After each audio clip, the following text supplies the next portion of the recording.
Low चली मैं, low चली मैं अपने देवर की बारात लेके। हॅलो एव्हरीवन, तुम्ही व आम्ही ज्या दिवसाची वाट पाहत होतो तो आजचा दिवस. आज आहे लग्न. आम्ही सगळे सकाळी छान तयार होऊन हॉलवर जायला निघालो. तिकडे गेल्यावर आमचं छान वेलकम झालं.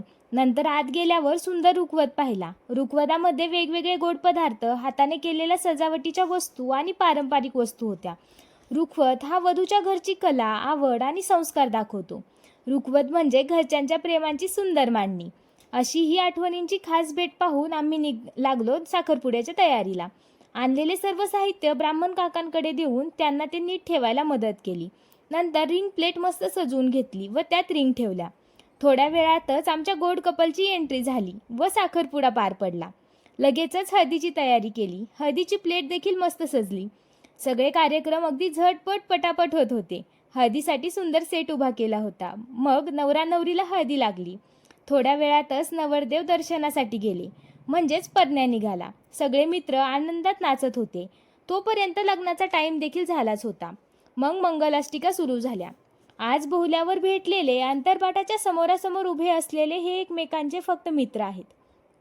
पण लग्न लागल्यानंतर जेव्हा अंतरपाट काढला जाईल तेव्हा ते नवरा बायको होतील.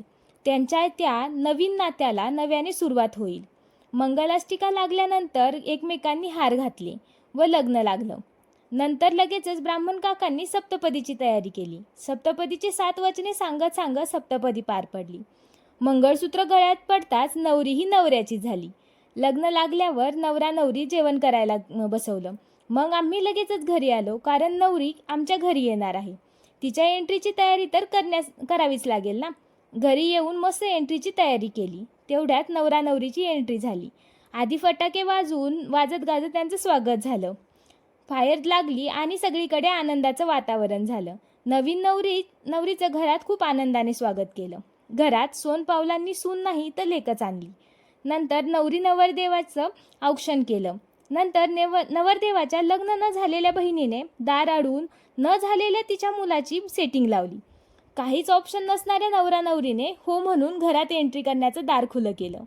नंतर माप ओलांडून नवरीने घरात प्रवेश केला. नवरीचे पाऊल तसे घेतले. अशा प्रकारे लग्न सोहळा अगदी उत्साहात पार पडला. हा व्लॉग तुम्हाला कसा वाटला ते मला कमेंट करून नक्की सांगा. Thank you all.